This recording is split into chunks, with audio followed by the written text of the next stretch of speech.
warahmatullahi wabarakatuh. Waalaikumsalam warahmatullahi wabarakatuh. Selamat pagi anak-anak, bertemu kembali dengan Ibu. Hari ini bagaimana nih kabarnya?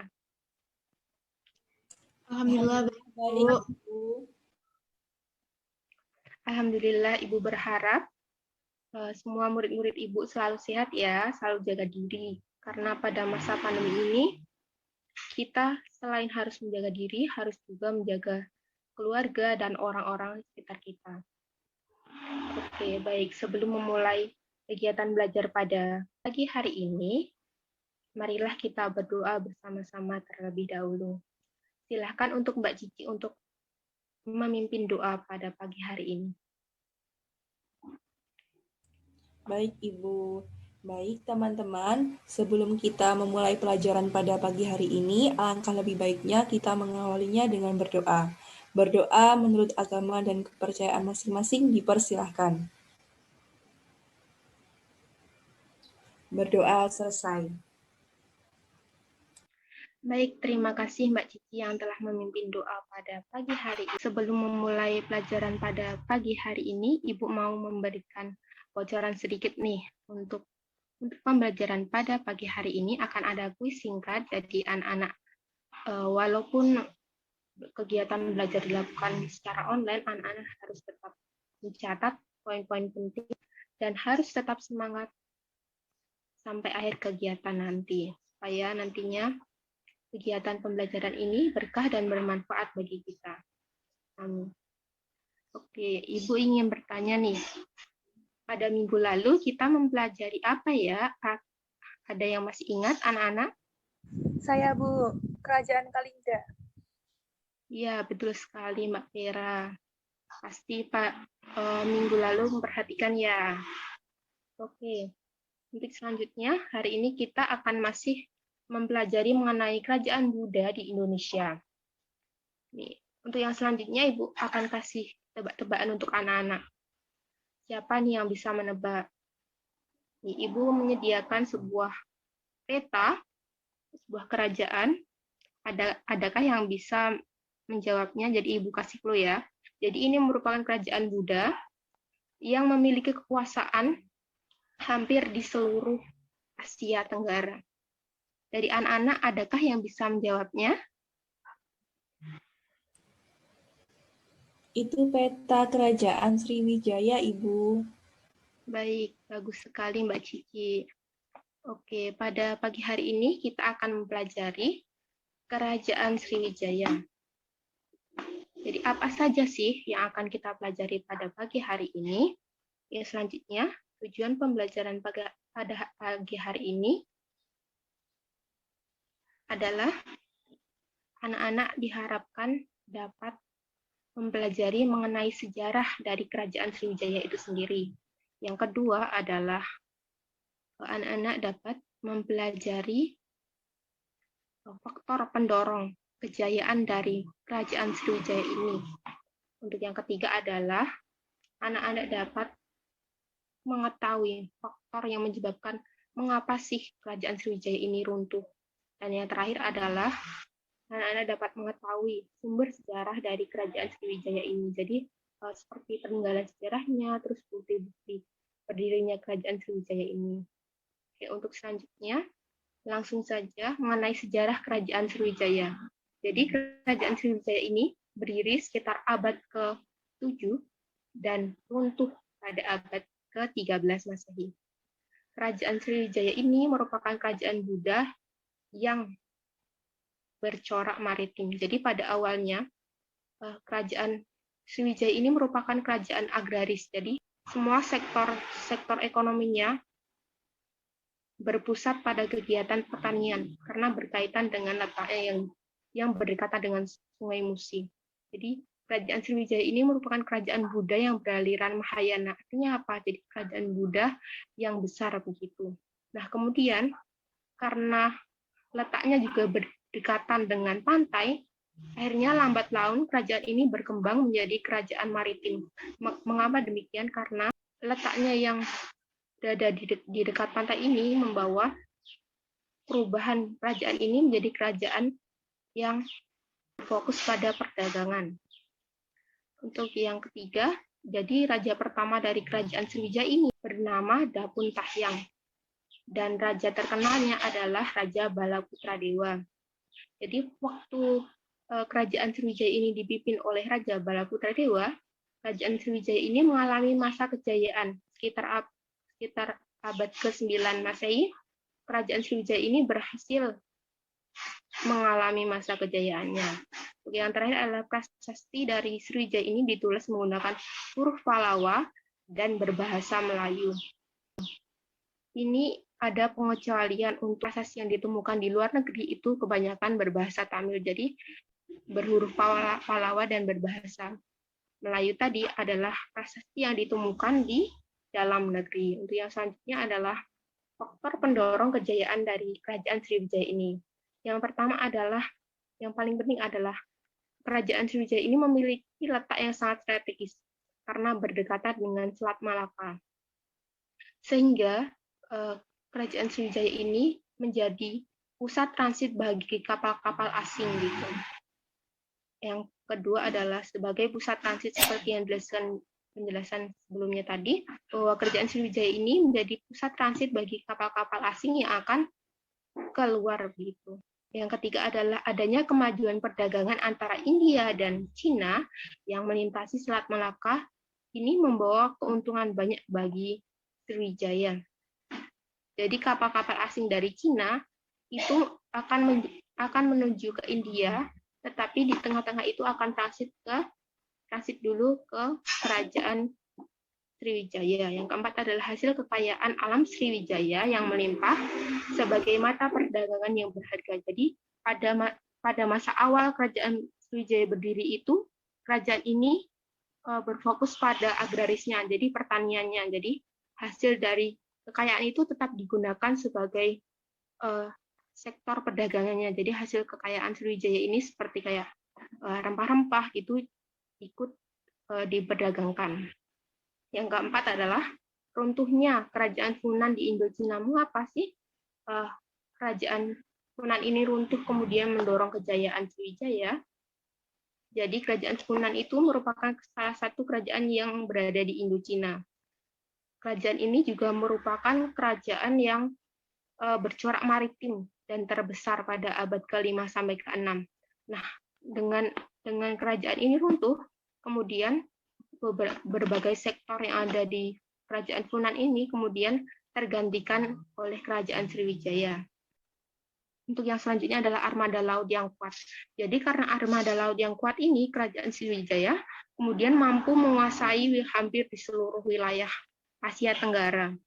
Jadi cakupan wilayah yang ditaklukannya cukup luas. Yang untuk selanjutnya, mengapa sih kerajaan Sriwijaya ini bisa runtuh? Untuk yang selanjutnya, jadi ada beberapa faktor yang menyebabkan kerajaan ini runtuh.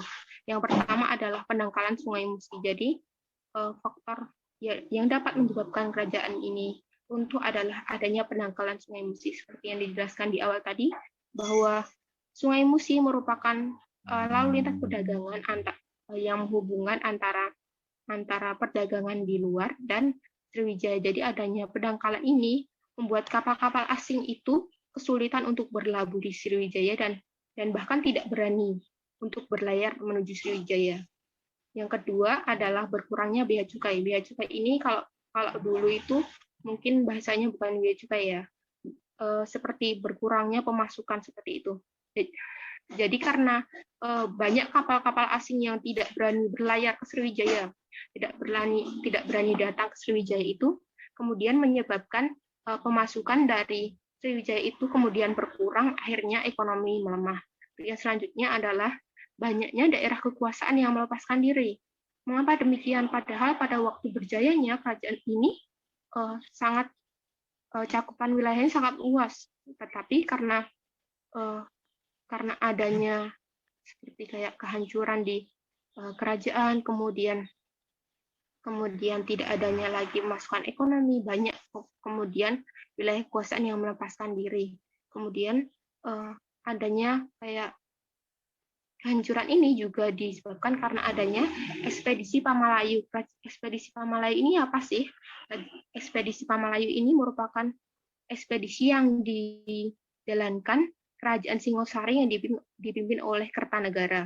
Dan kemudian ada juga serangan dari Kerajaan Kolamandala. Kerajaan Kolamandala itu dari mana sih? Kerajaan Kolamandala itu dari India. Waktu itu dipimpin oleh Raja Rajendra Chola.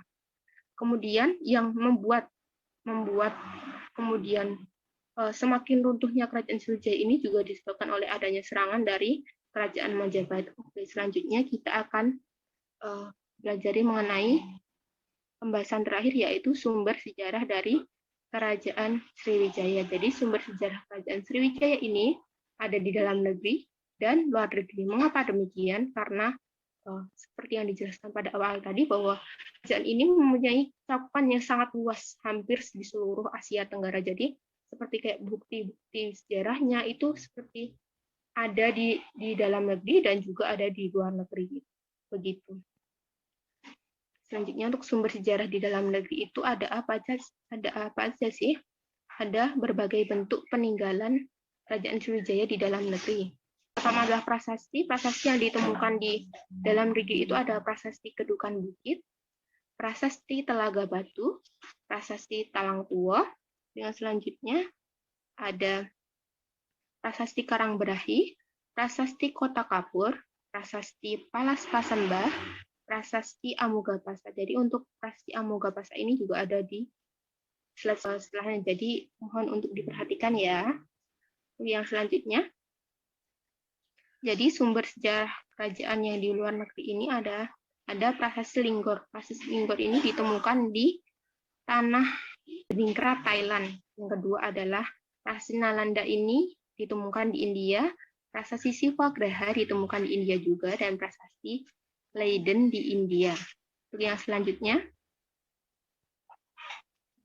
ada sumber sejarah lain. Jadi ini ada Arca Amogapasa. Tadi waktu mempelajari sumber sejarah di dalam negeri ada namanya prasasti Amogapasa juga. Jadi ini itu di bagian depannya, di bagian depan dari prasasti Amogapasa itu ada Arca Amogapasa. Jadi prasasti Amogapasa itu ada di belakangnya ini, Arca Amogapasa ini. Jadi sumber sejarah lainnya ada berita perjalanan Ising itu dari Cina, prasasti Kanton ditemukan di Cina, prasasti Silangka, prasasti Grahi, prasasti Tanjor, Arca Maitreya, Arca Amogapasa, Arca Bodhisatwa, dan candi-candi yang ditemukan di Indonesia antara lain Candi Muara Takus dan candi. Prasasti-prasasti yang ditemukan ini semuanya sebagian besar ditemukan di wilayah Sumatera Selatan yang sebagai pusat kerajaan Sriwijaya tersebut. Baik, untuk selanjutnya kegiatan materi yang Ibu sampaikan telah selesai. Jadi dalam kegiatan pembelajaran ini, adakah yang bisa menyimpulkan apa yang kita pelajari hari ini?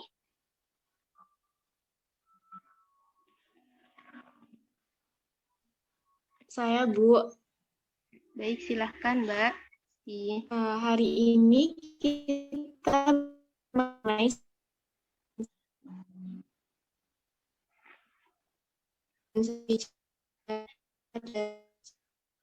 seperti letak strategisnya, Bu. Kemudian tadi ada kerajaan Sriwijaya. Dan ada juga sumber sejarah dari kerajaan Sriwijaya. Seperti itu, Bu. Baik, bagus sekali Mbak Isti. Sepertinya memperhatikan ya dari tadi.